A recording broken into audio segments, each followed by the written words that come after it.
محبت بنی راہ کس نمبر 9۔ ہیلو بیوٹیفل، کیسی ہو؟ ریحان شاہ نے آفس کے اندر انٹر ہوتے ہوئے ریسیپشن میں لڑکی کو کہا، میں ٹھیک ہوں سر ریحان، ویلکم ٹو آفس۔ اس لڑکی نے مسکراتے ہوئے ریحان شاہ کو کہا، سر ریحان سب باہر وزٹ پر گئے ہیں۔ لڑکی نے ریحان کے ہاتھوں میں پھولوں کا گلدستہ دیکھا تو بولی، اٹس اوکے بیوٹیفل، میں کسی اور سے ملنے آیا ہوں، ہوپ سو وہ آج آفس میں ہو۔ ریحان شاہ نے ادھر ادھر دیکھتے ہوئے کہا، مس رائما کا روم کس سائڈ پر ہے؟ سر وہ آگے جا کر لیفٹ سائڈ پر پہلا روم ان کا ہے، تھینکس ڈیئر۔ لڑکی نے ایک مسکراہٹ دی اور اپنے کام میں بزی ہو گئی۔ کیا آپ کی اجازت ہو تو میں اندر آ سکتا ہوں؟ ریحان شاہ نے رائما کے روم کا دروازہ کھولتے ہوئے کہا۔ ریحان شاہ کو دیکھ کر رائما ایک دم چونک گئی۔ آپ ڈریے مت، میں کوئی جن نہیں ہوں۔ ریحان شاہ نے رائما کی طرف مسکراتے ہوئے کہا۔ رائما کو سمجھ نہیں آ رہی تھی کہ وہ کیا کرے۔ ایک لحاظ سے وہ اس کے باس بھی تھے۔ نہیں، ایسی کوئی بات نہیں، آپ آ جائیں اندر۔ یہ کہہ کر رائما اپنی سیٹ پر بیٹھ گئی۔ تھینکس مس رائما۔ اس کے ساتھ ریحان شاہ اندر آ گیا۔ یہ آپ کے لیے۔ ریحان شاہ نے پھولوں کا گلدستہ رائما کی طرف کیا۔ یہ کس لیے سر ریحان؟ رائما نے حیرت سے ریحان شاہ کو دیکھا۔ دراصل اس دن ہماری ملاقات کچھ ٹھیک نہیں ہوئی تھی، مجھے لگا کہ اس کو تھوڑا ٹھیک کر لیا جائے۔ ریحان مسلسل رائما کی طرف دیکھ رہا تھا۔ رائما کو سمجھ نہیں آ رہی تھی کہ کیا کرے۔ دکھنے میں تو سر ریحان اچھی نیچر کے لگ رہے ہیں، اور ان سے یہ لوں یا نہ لوں؟ رائما جو ریحان شاہ کے اس رویے کو دیکھ کر سوچ میں پڑ گئی۔ تھینکس سر ریحان۔ رائما نے ریحان شاہ سے پھولوں کا گلدستہ لیتے ہوئے کہا، شکریہ مس رائما، آپ نے یہ تحفہ قبول کر کے میری اس دن کی غلطی کو معاف کر دیا نا؟ جی سر ریحان۔ رائما یہ کہہ کر مسکرا دی۔ ارے یہ تو ریحان شاہ ہے۔ زراب علی شاہ اور احد رضا وزٹ سے واپس آ گئے تھے اور اپنے روم کی طرف جاتے ہوئے ان کی نظر رائما کے روم میں پڑی۔ زراب علی شاہ نے جب ریحان شاہ کو اندر بیٹھے دیکھا تو بغیر اجازت کے کمرے میں داخل ہو گیا۔ سر زراب آپ؟ رائما ایک دم سے اپنی سیٹ سے اٹھ گئی۔ کیوں میں نہیں آ سکتا یہاں پر؟ زراب علی شاہ نے ٹیبل پر پڑے پھولوں کے گلدستے کو دیکھتے ہوئے کہا، یا یہاں کوئی پرائیویٹ میٹنگ چل رہی ہے؟ زراب علی شاہ کی اس بات پر احد رضا کو بڑی حیرت ہوئی۔ زراب یہ کیا کہہ رہے ہو؟ احد رضا نے زراب علی شاہ کو اشارہ کرتے ہوئے دھیمی آواز میں کہا، نہیں سر زراب، وہ سر ریحان آپ کا انتظار کر رہے تھے، اس لیے۔ رائما نے زراب علی شاہ کی طرف دیکھا جس کی آنکھیں غصے سے لال ہو رہی تھی۔ آؤ ریحان آفس میں چل کر بات کرتے ہیں۔ احد رضا نے ریحان شاہ کو آفس آنے کا کہا۔ اوکے چلو۔ ریحان شاہ یہ کہہ کر زراب علی شاہ کے روم کی طرف چل پڑا۔ سر زراب کو کیا ہوا تھا؟ ایسے کیوں بات کر رہے تھے؟ رائما جو زراب علی شاہ کے اس رویے سے پریشان ہو گئی تھی۔ خیر، بڑے لوگوں کی یہ باتیں سمجھ میں نہیں آتی۔ یہ کہہ کر رائما نے پھولوں کا گلدان میں رکھ دیا۔ زراب بھائی، آپ میرا روم کب تک تیار کروا دیں گے؟ ریحان شاہ نے زراب علی شاہ کو کہا، تم واقعی آفس میں آنے والے ہو؟ زراب علی شاہ نے فوراً جواب دیا، مطلب کہ ابھی تو آئے ہو، باہر سے تھوڑا گھوم پھر لو، پھر آ جانا آفس، تب تک تمہارا روم بھی سیٹ ہو جائے گا۔ زراب علی شاہ نے ریحان شاہ کو دیکھتے ہوئے کہا، کیونکہ زراب علی شاہ نہیں چاہتا تھا کہ وہ آفس جوائن کرے۔ چلو کوئی بات نہیں، میں تب تک آپ کے روم میں بیٹھ جاؤں گا۔ ریحان شاہ نے اپنی طرف سے مسئلے کا حل نکالتے ہوئے کہا، میرے روم میں؟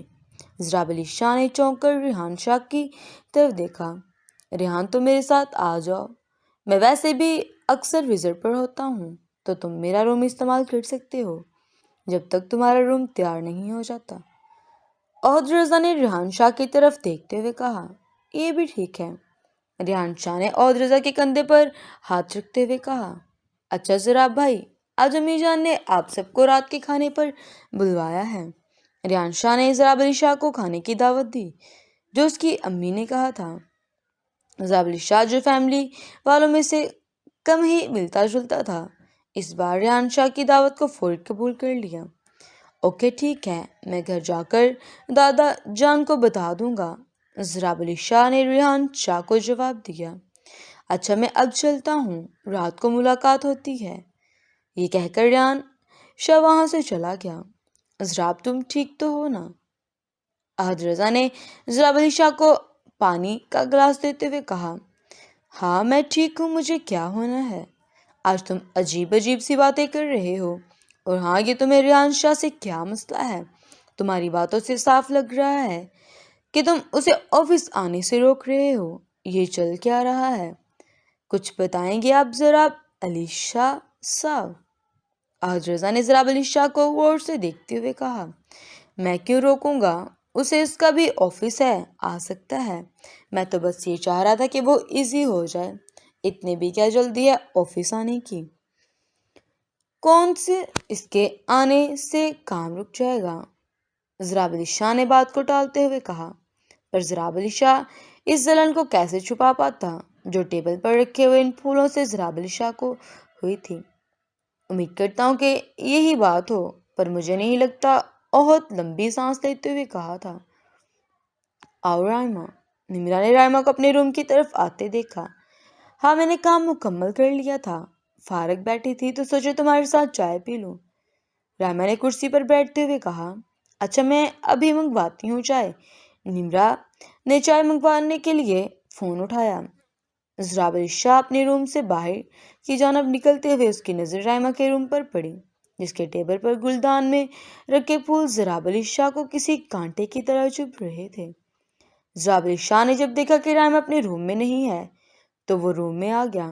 دل تو کرتا ہے کہ اس پھولوں کو آگ لگا دوں، کوئی کسی کو جانے بغیر پھول کیسے لے سکتا ہے؟ ضراب علی شاہ پھولوں کی طرف دیکھتے ہوئے بولتا جا رہا تھا۔ مدثر مدثر، ضراب علی شاہ نے آفس بوائے کے غصے میں آوازیں دی۔ جی سر۔ مدثر گھبرا کر آیا۔ یہ پھول اٹھاؤ یہاں سے اور باہر ڈسٹ بین میں پھینک آؤ۔ ضراب علی شاہ نے غصے میں پھولوں کا گلدستہ مدثر کی طرف کیا۔ پر یہ سر تو ابھی تازہ ہیں، میں نے تم سے پوچھا کہ یہ تازہ ہیں کہ نہیں؟ ضراب علی شاہ نے غصے میں مدثر کو ڈانٹ دیا۔ جاؤ جو کہا ہے وہ کرو جا کر، یہ کہہ کر ضراب علی شاہ آفس سے باہر نکل گیا۔ آفس کا آف ٹائم ہو گیا تھا۔ رائما نمرا کے روم سے باہر آتے ہوئے، چلو اب چلتی ہوں، کل ملاقات ہوتی ہے، رائما نے جاتے ہوئے نمرا کو کہا۔ اوکے میرے لیے رکو، میں بھی آتی ہوں تمہارے ساتھ، کٹھے نکلتے ہیں۔ ٹھیک ہے رائما یہ کہہ کر وہاں سے چلی گئی۔ یہ کیا؟ پھول کہاں ہے؟ رائما نے کمرے میں داخل ہوتے ہوئے کہا۔ ابھی تو یہاں رکھ کر گئی تھی میں۔ رائما نے ٹیبل کے نیچے دروازے کے پیچھے ہر جگہ دیکھ لیا، پر پھول کہیں بھی نہیں ملے۔ ابھی وہ یہ بات سمجھ نہیں پا رہی تھی کہ پھول کہاں گئے، اتنے میں نمرا کی آواز آئی۔ چلو رائما۔ ہاں ٹھیک ہے، آ رہی ہوں۔ رائما نے بیگ اٹھایا اور سوچ میں آفس سے باہر آ گئی کہ پھول کہاں جا سکتے ہیں۔ ہیلو لیڈیز، کیا میں آپ کو لفٹ دے سکتا ہوں؟ احد رضا نے نمرا اور رائما کو جب ایک ساتھ آفس سے نکلتے ہوئے دیکھا تو بولا۔ نہیں مسٹر احد رضا، ہمارے پاس اپنی گاڑی ہے، ہم چلے جائیں گے، نمرا نے احد رضا کی طرف دیکھتے ہوئے کہا۔ کیا زمانہ آ گیا، اتنی اچھی آفر کو بھی کوئی ٹھکرا سکتا ہے؟ احد رضا نے شرارتی انداز میں کہا۔ چلو ایک کپ چائے کا ہو جائے، احد رضا نے نمرا کی طرف دیکھتے ہوئے کہا۔ رائما نے جب دونوں کو اس سچویشن میں دیکھا تو وہ سمجھ گئی اور بولی، نہیں آپ لوگ جائیں، میں گھر جاؤں گی۔ نہیں مس رائما شیراز، یہ کیسے ہو سکتا ہے کہ آپ بھی آئے؟ چلے چائے ختم ہونے کے بعد میں آپ دونوں کو آفس چھوڑ دوں گا، پھر آپ اپنی اپنی گاڑی میں چلے جانا، زیادہ ٹائم نہیں لگے گا، یقین کریں۔ نمرا نے رائما کی طرف دیکھا۔ ٹھیک ہے، رائما نے جواب دیا، اور وہ تینوں ایک کیفے کی طرف چلے۔ نمرا نے جب سے جوائن کیا تھا آفس، وہ احد رضا کو پسند کرتی تھی۔ ایک سلجھا ہوا انسان، تھوڑا مذاق والا، تھوڑا سیریس، اس لیے نمرا یہ موقع ہاتھ سے نہیں جانے دیا۔ مس رائما کیا سوچ رہی ہیں آپ؟ احد رضا نے رائما کو خاموش دیکھا تو بولا۔ نہیں ویسے ہی، وہ بس میں یہ سوچ رہی تھی کہ میرے کمرے میں جو پھولوں کا گلدستہ پڑا تھا وہ اچانک پتہ نہیں کہاں چلا گیا۔ عہد رضا نے بیک مرر سے رائما کو دیکھا جو اس کشمکش میں تھی، پر عہد رضا کو کچھ بات سمجھ میں آ گئی تھی۔ میں جو سوچ رہا ہوں اللہ نہ کرے ویسا ہی ہو، عہد رضا نے رائما کی بات سن کر دل ہی دل میں کہا۔ چائے کے دوران رائما کو اس بات کا اندازہ ہو گیا تھا کہ نمرا عہد رضا کو پسند کرتی ہے اور شاید عہد رضا بھی، پر وہ بات نمرا کے سامنے منہ سے سننا چاہتی تھی۔ اس چائے کا یہ فائدہ ہوا کہ رائما کی نمرا اور عہد رضا سے اچھی دوستی ہو گئی تھی۔ چائے سے فارغ ہو کر عہد رضا نے دونوں کو آفس چھوڑا اور خود گھر کے لیے روانہ ہو گیا۔ تو مس نمرا، آپ مجھے بتائیں گے یہ سب کیا ہو رہا ہے؟ گاڑی سے اترنے کے بعد رائما نے نمرا سے پوچھا۔ نمرا پہلے بتا نہیں پا رہی تھی، پھر رائما کے اسٹار پر اس نے رائما کو بتا دیا کہ وہ عہد رضا کو پسند کرتی ہے اور اسے بھی یہ لگتا ہے کہ وہ اسے پسند کرتا ہے۔ ارے واہ، یہ تو کمال ہو گیا، رائما نے بڑی خوشی سے کہا۔ ویسے تم دونوں لگتے بھی کیوٹ ہو ساتھ میں۔ اب رائما نمرا کو تنگ کرنے کے انداز میں بولی۔ اچھا، اب باقی باتیں کل آفس میں ہوں گی، بہت دیر ہو گئی ہے اور تم بھی نکلو گھر کے لیے۔